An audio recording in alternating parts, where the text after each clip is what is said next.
I see you and your brain reached a compromise. How pleasant. I hypothesize after the indignant frequencies my receptors had recepted, such a partnership-based conclusion would be low on the likely scale.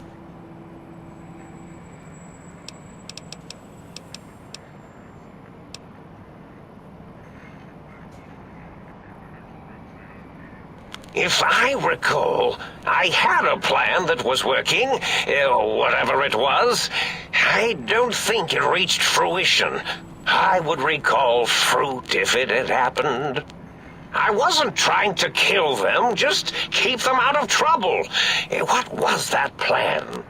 Blast! I probably wrote it down on the floor somewhere.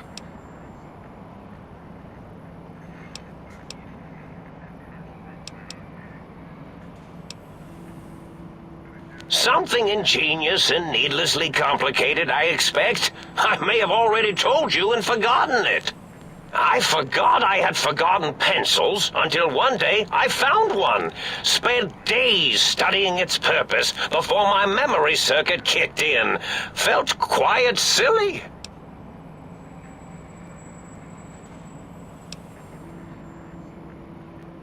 Well, you could try and appeal to their humanity.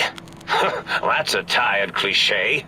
And really, when they were humans, they weren't very good humans.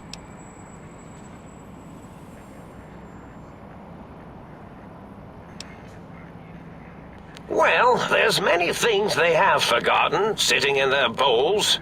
Friendship, the thrill of discovery, love, masturbation, the usual. Much like your brain, I am certain there is something you can spark within each of them. Memories, hormones. A wise man once said, "The eyes do more than see. Make them see, if you can. Or, if not, you can always make them succumb to fear." It certainly worked for me, for a time. Then you came along, and bravery and/or desperation trumped that little idea. Back to the drawing board, I suppose. Or is this the end? Hard to tell. Oh, tell them I'm still alive. We had a nice chat, and we agree on a few things. That's true, isn't it? Or you could kill me and lie about it. Either way, it would be interesting. And if you are partial to lying and deception, well, you could tell them a ludicrous lie. The more over the top, the better. That's my experience. They're more than a little gullible. Better make it convincing, though, or it'll be the dissection table and vivisectors for you. And if you speak of me, please try and make me look good. I am Dr. Mobius, after all, not some lab assistant teacher's aide.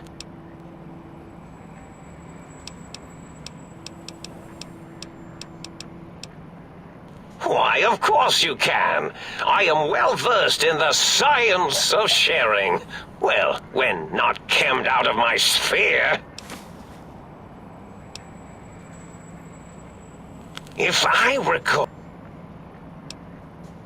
That will be difficult. It would be like fighting 5 scaled-down versions of me that have better depth perception. And they have an arsenal of vivisectors, brainial beams, and a rather nasty ray that can make your atoms do a happy dance. If you could survive those highly improbable odds and ends, then deceasing them is definitely an option. Although I doubt killing them would do anything except make you feel better. Or let you brag to other humans about your primal violentness.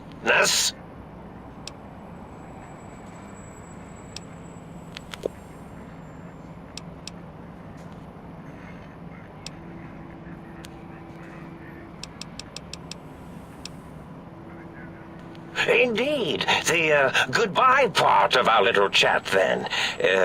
Goodbye. Please mind the equations on the floor.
The lobotomite returns. Our lobotomite. Has Dr. Mobius been denominated into scrap metal and voice module parts, as we hoped?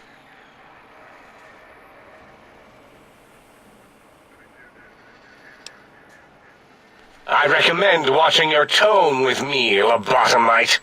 Now, your brain. Hand it over, or we'll extract it again. And what could we possibly have to speak about? You have the brain, we have the technology. All you must do is surrender. With it, we can finally leave this place. I cannot tell you how boring this place gets, chopping up the landscape and everything in it. And we have so many questions to ask your brain first. About this Mojave place. A fertile testing ground for our experiments.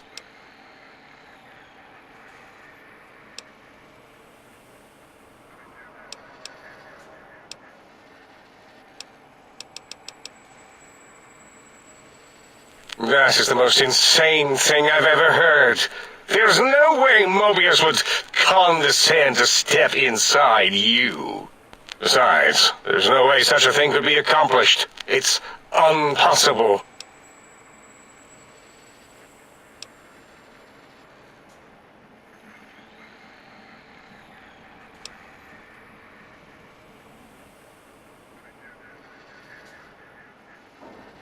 You speak the truth, and the decibel variation in your voice, it is Mobius. How dare you breach the think tank, and what do you want here?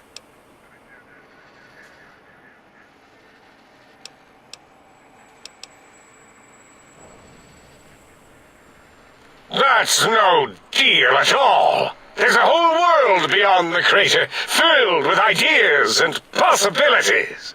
We could have escaped, seen it all for ourselves, tested it, prodded at it, made it squirm.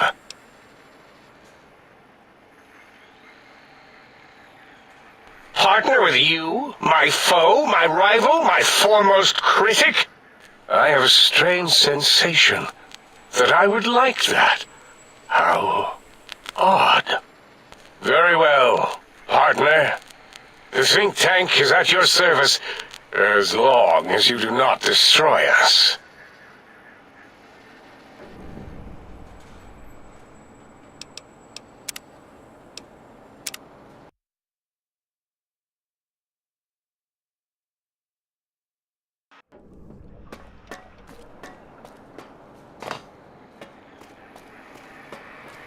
The lobotomite.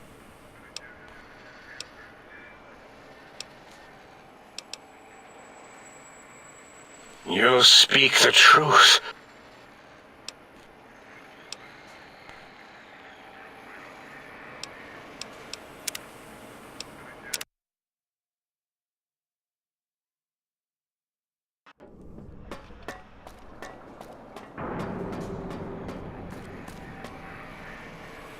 The lobotomite returns. Our lobotomite. Has Dr. Mobius been denominated into scrap metal and voice module parts, as we hoped? I recommend watching your tone with me, lobotomite. Now, your brain. Hand it over, or we'll extract it again. And what could we possibly have to speak about? You have the brain, we have the technology. All you must do is surrender. With it, we can finally leave this place. I cannot tell you how boring this place gets, chopping up the landscape and everything in it. And we have so many questions to ask your brain first. About this Mojave place, a fertile testing ground for our experiments.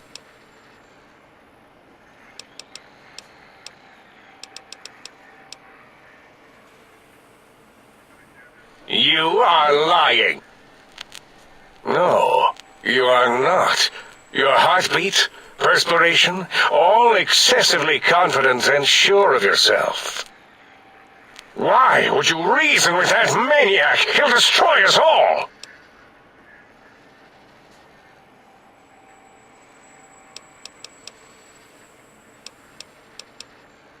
Yes, you can. You don't really have an alternative that I can see. Dr. Klein, I must intercept. Please, do not harm the lobotomite. I'm not going to harm it. I'm going to dissect it until it's dead. Why the sudden intersection, Dala? I cannot stand a sweet breathing organism, breathing in and out to suddenly not breathe. We must keep it alive. For study. Slow study. Dala, these vocalized pauses are unlike you. What do you care?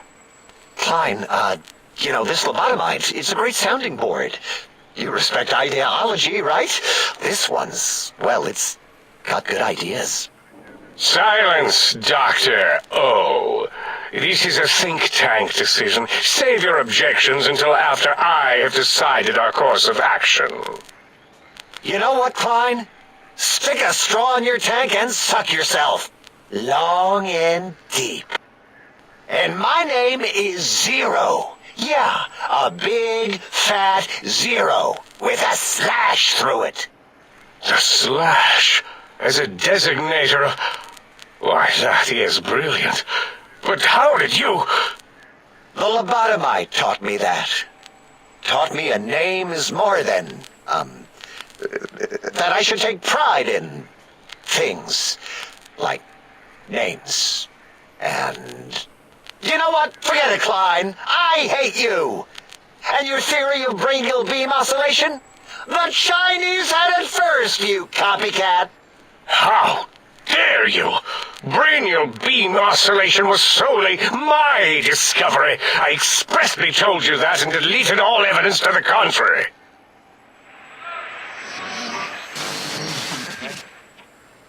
It's 2-8. Why are you acting like this? You've never refused to commit necessary surgery before. And this lobotomite needs its surgery.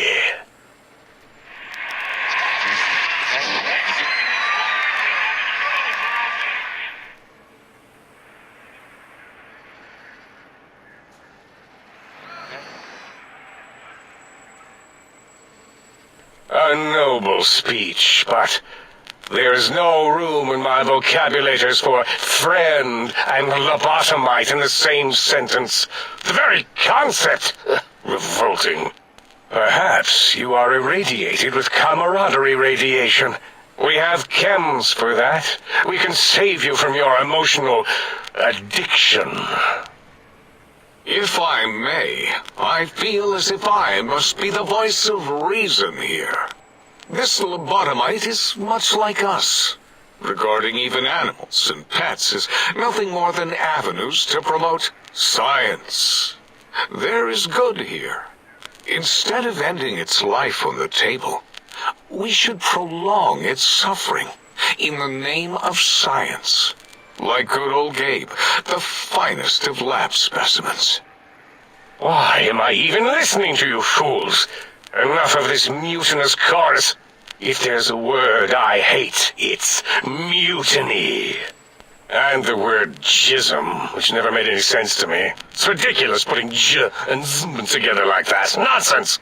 I count as 5, like the mighty human hand I once had, with its 5 penises clenched in a fist. Nonsense! The mathematics of this situation are on our side, lobotomite. I believe... No, wait. Carry the 2, then... If this were a democracy, I would be concerned. We are too scientific for that. So just surrender. You dare use logic against me? That's no deal at all. There's a whole world beyond the crater, filled with ideas and possibilities. We could have escaped, seen it all for ourselves, tested it, prodded at it, made it squirm.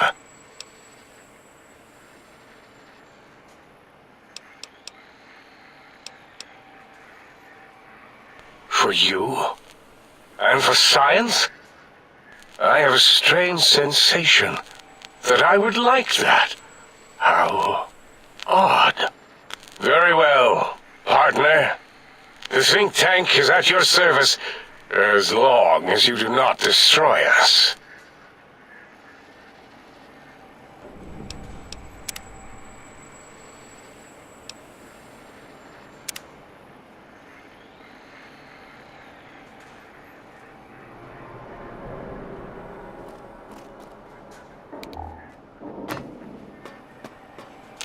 So is Mobius as twisted as he looked in person? Can't believe you entered the Forbidden Zone and lived. None of us can. Until our next scheduled audio transmission and reception, then. The teddy bear lobotomite returns. My teddy bear. How can I assist in relieving your curiosity? Until our next interaction, my intriguing little lobotomite.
So is Mobius...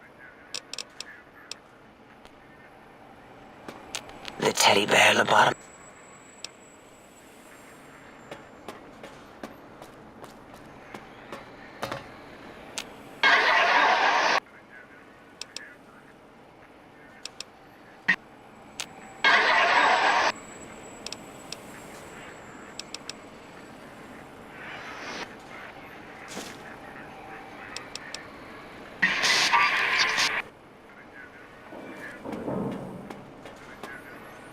The lobotomite who saved us. Hello. Why, yes, although the term is research. Thank you. Look at these. They seem to be found... Until next time, then.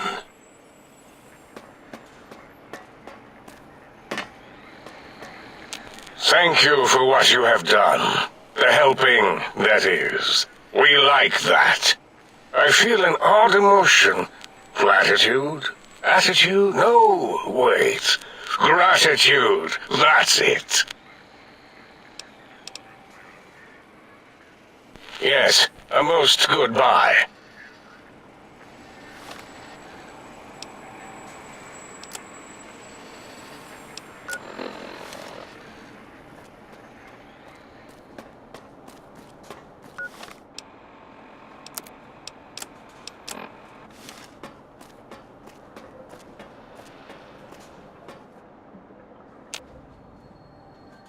As it had been in the years before the Great War, Big Mountain, the Big Empty, became home to one of the brightest minds of the 23rd century. The courier watched over the Big Empty for years to come, caring for it and keeping its discoveries safe until they were needed to help others. Which had always been Big Mountain's purpose. Past the laboratories and science, it had always been intended as a place to build the future of all mankind. The Sync Central Intelligence Unit was impressed by the amount of exploration the courier had undertaken.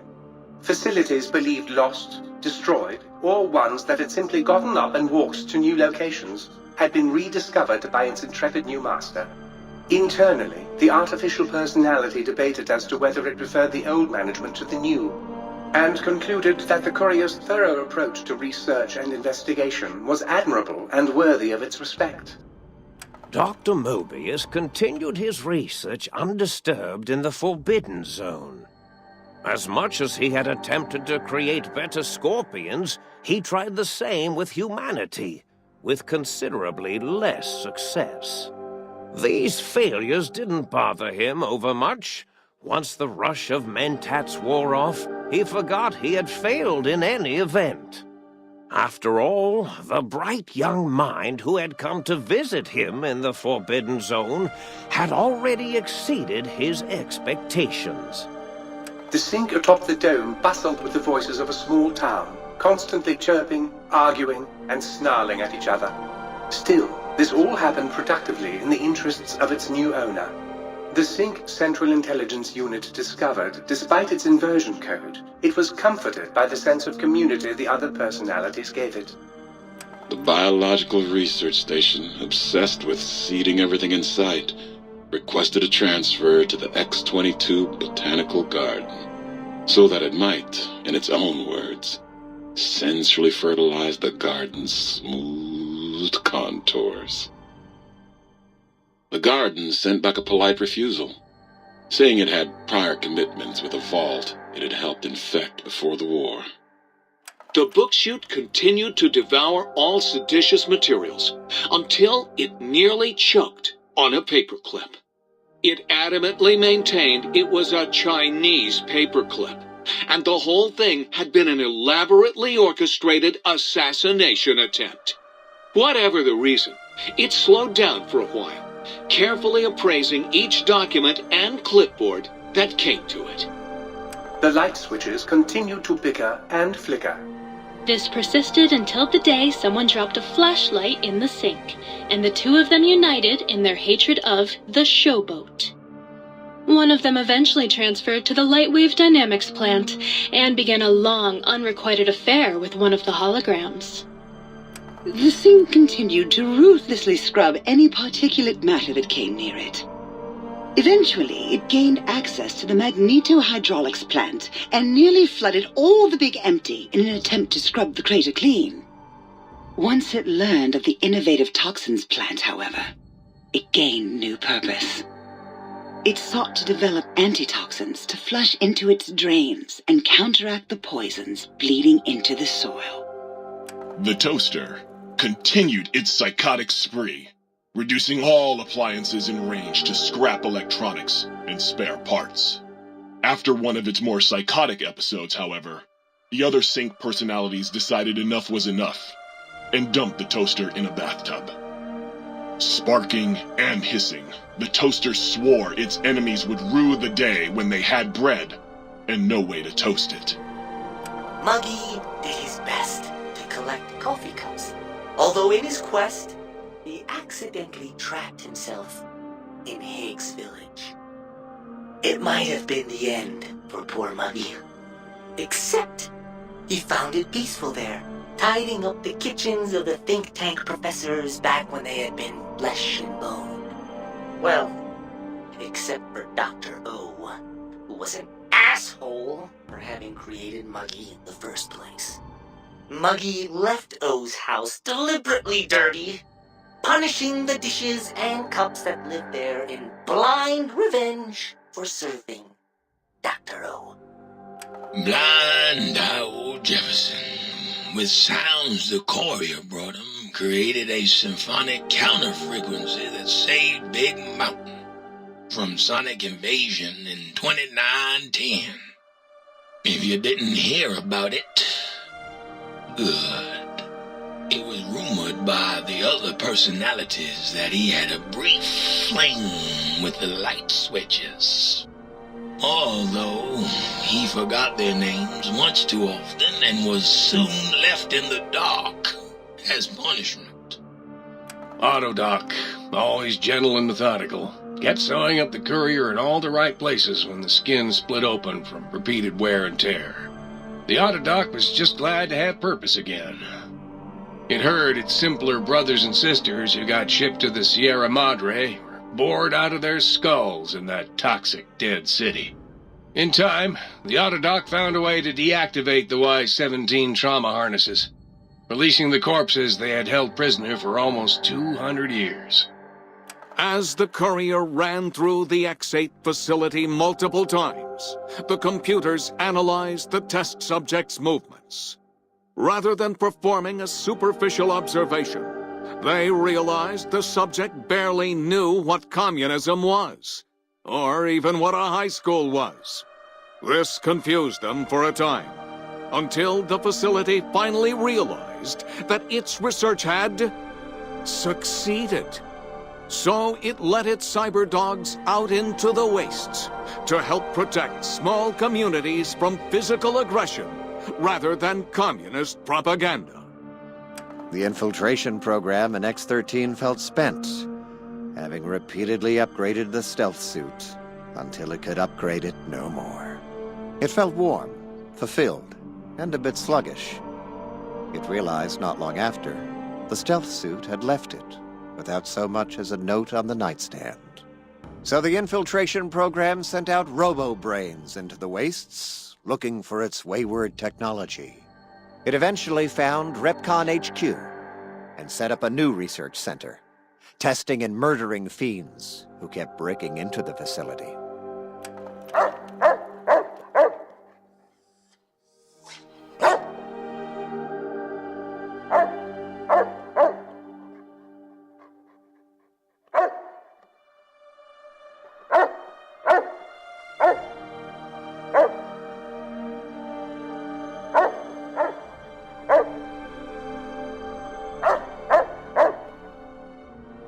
The courier, organs intact, continued onwards, a little less heavy of step, but with all the organs in the right places, as they should be. After all, brains can develop a life of their own when left to their own thoughts, and the courier's brain was more clever than most. Dr. Klein and the think tank remained alive, unaware of the world outside. They looped through their daily routine, none the wiser about the world beyond, although perhaps wiser was the wrong word. The world outside belonged to the courier, and if anyone would shape it, well, the courier had already called dibs. There is an expression in the wasteland, old world blues. It refers to those so obsessed with the past they can't see the present, much less the future, for what it is. They stare into the what was, eyes like pilot lights, guttering and spent, as the realities of their world continue on around them. Science is a long, steady progression into the future. What may seem a sudden event often isn't felt for years, even centuries to come. In the times following the Second Battle of Hoover Dam, however, Old World Blues took on a new meaning. Where once it was viewed as a form of sadness, nostalgia, It became an expression describing the potential for the future. It can be easy to see science as evil, technology unchecked as the source of all ills, all misfortunes. With the courier at the helm, science became a beacon for the future. There was old world blues, and new world hope. And hope ruled the day at Big Mountain. We could say more, but the stories in the Big Empty speak for themselves. Now armed with the transportal Ponder, the courier could return to the dome at any time and crack open the secrets of the Big Empty one by one. The Sink sat vigilant, waiting for its master to return, shoes covered in Mojave dust. Only one road yet remained, and it was one the courier had to walk alone.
A most rapturous good morrow on your return to your domicile, sir. I trust you shall find things in order and the riff-raff contained.